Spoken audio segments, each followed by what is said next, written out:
Olá, meus amigos, seja muito bem-vindo a mais um dia da nossa leitura da Bíblia.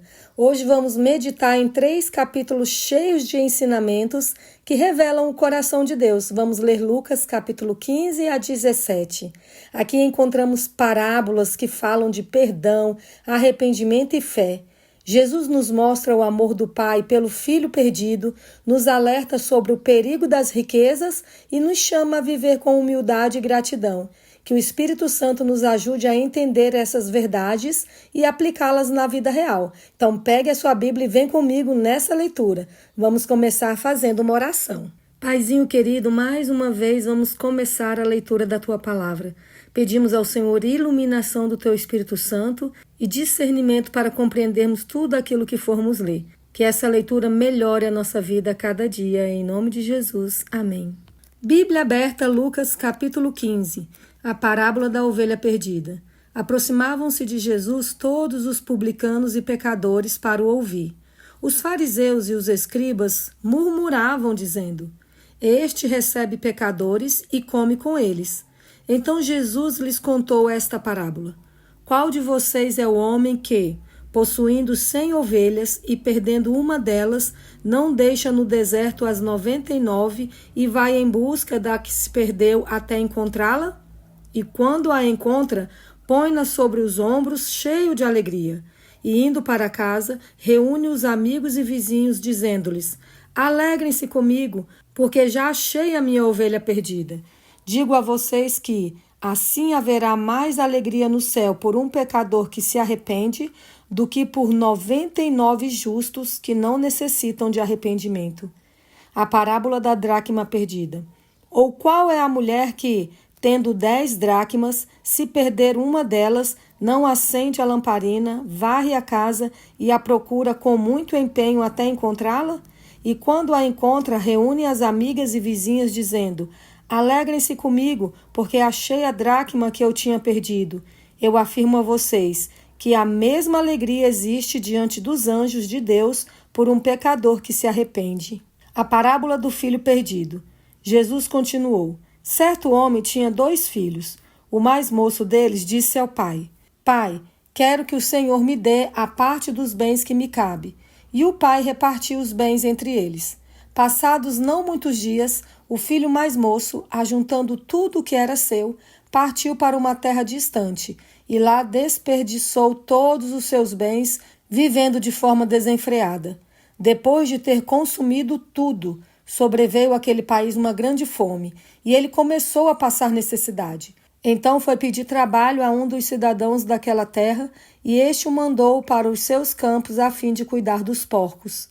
Ali ele desejava alimentar-se das alfarrobas que os porcos comiam, mas ninguém lhe dava nada.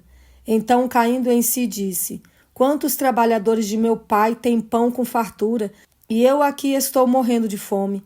Vou me arrumar, voltar para o meu pai e lhe dizer: Pai, pequei contra Deus e diante do Senhor. Já não sou digno de ser chamado de seu filho. Trate-me como um dos seus trabalhadores. E arrumando-se, foi para o seu pai. Vinha ele ainda longe quando seu pai o avistou e, compadecido dele, correndo, o abraçou e beijou. E o filho lhe disse: Pai, pequei contra Deus e diante do Senhor. Já não sou digno de ser chamado seu filho. O pai, porém, disse aos servos: Tragam depressa a melhor roupa e vistam nele. Ponham um anel no dedo dele e sandálias nos pés. Tragam e matem o bezerro gordo. Vamos comer e festejar, porque este meu filho estava morto e reviveu, estava perdido e foi achado. E começaram a festejar. Ora, o filho mais velho estava no campo. Quando voltava, ao aproximar-se da casa, ouviu música e as danças. Chamou um dos empregados e perguntou o que era aquilo. E ele informou: o seu irmão voltou, e por tê-lo recuperado com saúde, o seu pai mandou matar o bezerro gordo. O filho mais velho se indignou e não queria entrar. Saindo, porém, o pai procurava convencê-lo a entrar, mas ele respondeu ao seu pai: Faz tantos anos que sirvo o Senhor e nunca transgredi um mandamento seu, mas o Senhor nunca me deu um cabrito sequer para fazer uma festa com os meus amigos. Mas quando veio esse seu filho, que sumiu com os bens do Senhor, gastando tudo com prostitutas, o Senhor mandou matar o bezerro gordo para ele. Então o pai respondeu: Meu filho, você está sempre comigo, tudo o que eu tenho é seu. Mas era preciso festejar e alegrar-se, porque este seu irmão estava morto e reviveu, estava perdido e foi achado. A parábola do administrador infiel. Jesus disse também aos seus discípulos: Certo homem rico tinha um administrador.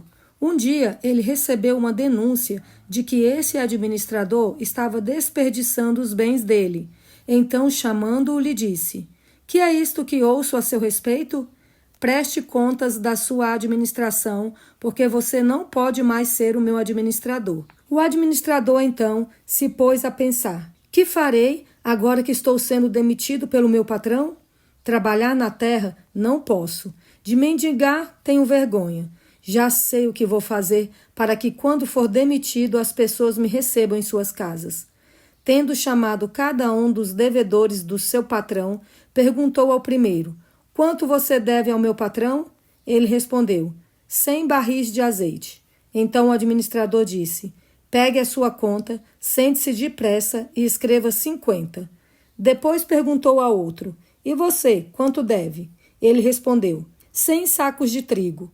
O administrador lhe disse: Pegue a sua conta e escreva 80. E o patrão elogiou o administrador infiel por sua esperteza, porque os filhos do mundo são mais espertos na sua própria geração do que os filhos da luz. E eu recomendo a vocês: usem a riqueza injusta para fazer amigos, para que quando a riqueza faltar, vocês sejam recebidos nos tabernáculos eternos. Quem é fiel no pouco, também é fiel no muito, e quem é injusto no pouco, também é injusto no muito. Portanto, se vocês não forem fiéis na aplicação da riqueza injusta, quem lhes confiará a verdadeira riqueza? Se vocês não são fiéis na aplicação do que é dos outros, quem lhes dará o que é de vocês?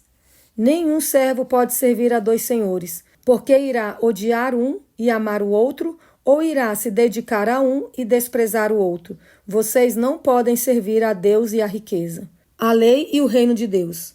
Os fariseus, que eram avarentos, ouviam tudo isso e zombavam de Jesus. Mas Jesus lhes disse: Vocês são os que se justificam diante dos homens, mas Deus conhece o coração de vocês, pois aquilo que é elevado entre homens é abominação diante de Deus. A lei e os profetas foram até João. Desde esse tempo, o evangelho do reino de Deus vem sendo anunciado, e todos se esforçam para entrar nele, e é mais fácil passar o céu e a terra do que cair um tio sequer da lei. A respeito do divórcio: quem repudiar a sua mulher e casar com outra comete adultério, e aquele que casa com a mulher repudiada pelo marido também comete adultério. O rico e o mendigo. Ora, havia certo homem rico que se vestia de púrpura e de linho finíssimo e que se alegrava todos os dias com grande ostentação. Havia também certo mendigo, chamado Lázaro, coberto de feridas, que ficava deitado à porta da casa do rico. Este desejava alimentar-se das migalhas que caíam da mesa do rico, e até os cães vinham lamber-lhes as feridas. E aconteceu que o mendigo morreu e foi levado pelos anjos para junto de Abraão. Morreu também o rico e foi sepultado. No inferno, estando em tormentos, o rico levantou os olhos e viu ao longe Abraão e Lázaro junto dele. Então, gritando, disse: Pai Abraão, tenha misericórdia de mim, e mande que Lázaro molhe a ponta do dedo em água e me refresque a língua, porque estou atormentado nesse fogo. Mas Abraão disse: Filho, lembre-se de que você recebeu os seus bens durante a sua vida, enquanto Lázaro só teve males. Agora, porém, ele está consolado aqui, enquanto você está em tormentos. E, além de tudo, há um grande abismo entre nós e vocês, de modo que os que querem passar daqui até vocês não podem, nem os de lá passar para cá.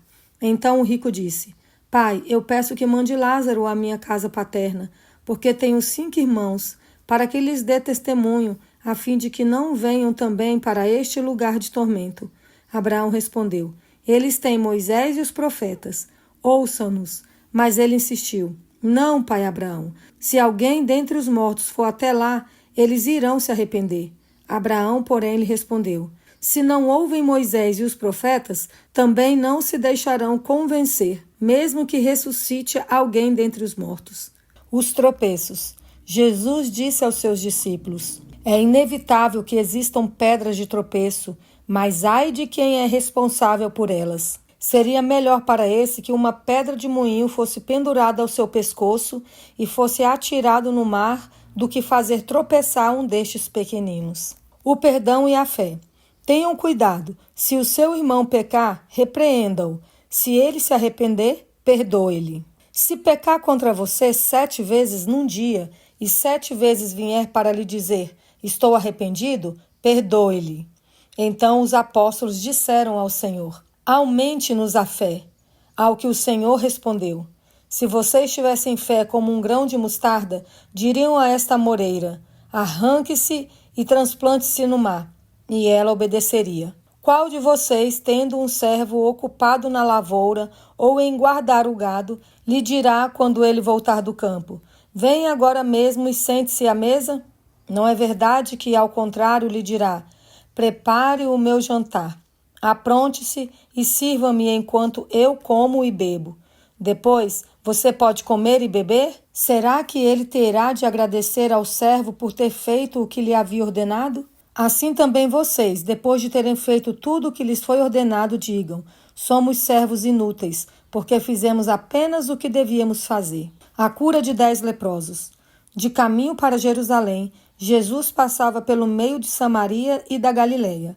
Ao entrar numa aldeia, saíram-lhe ao encontro 10 leprosos, que ficaram de longe e gritaram: Jesus, mestre, tenha compaixão de nós. Ao vê-los, Jesus disse: vão e apresente-se aos sacerdotes. Aconteceu que, indo eles, foram purificados. Um dos 10, vendo que estava curado, voltou dando glórias a Deus em alta voz e prostrou-se com o rosto em terra aos pés de Jesus, agradecendo-lhe. E este era samaritano. Então Jesus perguntou: não eram 10 os que foram curados? Onde estão os 9? Não se achou quem voltasse para dar glórias a Deus, a não ser este estrangeiro? E lhe disse: levante-se e vá, a sua fé salvou você. A vinda do reino de Deus. Indagado pelos fariseus sobre quando viria o reino de Deus, Jesus lhes respondeu: o reino de Deus não vem com visível aparência, nem dirão: ele está aqui ou lá está ele, porque o reino de Deus está entre vocês. A seguir, Jesus disse a seus discípulos: virá o tempo em que vocês desejarão ver um dos dias do Filho do Homem, mas não verão. E dirão a vocês: ele está aqui, ou lá está ele. Não saiam, nem sigam essa gente, porque assim como o relâmpago que resplandece e brilha de uma extremidade do céu até a outra, assim será no seu dia o Filho do Homem. Mas é necessário que primeiro ele padeça muitas coisas e seja rejeitado por esta geração.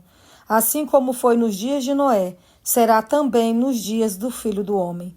Comiam, bebiam, casavam e davam-se em casamento, até o dia em que Noé entrou na arca. Veio o dilúvio e destruiu todos. O mesmo aconteceu nos dias de Ló. Comiam, bebiam, compravam, vendiam, plantavam e edificavam. Mas no dia em que Ló saiu de Sodoma, choveu do céu fogo e enxofre e destruiu todos. Assim será no dia em que o Filho do Homem se manifestar. Naquele dia, quem estiver no terraço e tiver os seus bens em casa, não desça para tirá-los. E de igual modo, quem estiver no campo, não volte para trás. Lembrem-se da mulher de Ló. Quem tentar preservar a sua vida, a perderá. E quem a perder, esse a salvará. Digo a vocês que naquela noite 2 pessoas estarão numa cama. Uma será levada e a outra será deixada. 2 mulheres estarão juntas moendo trigo. Uma será tomada e a outra será deixada. 2 estarão no campo. Um será tomado e o outro será deixado.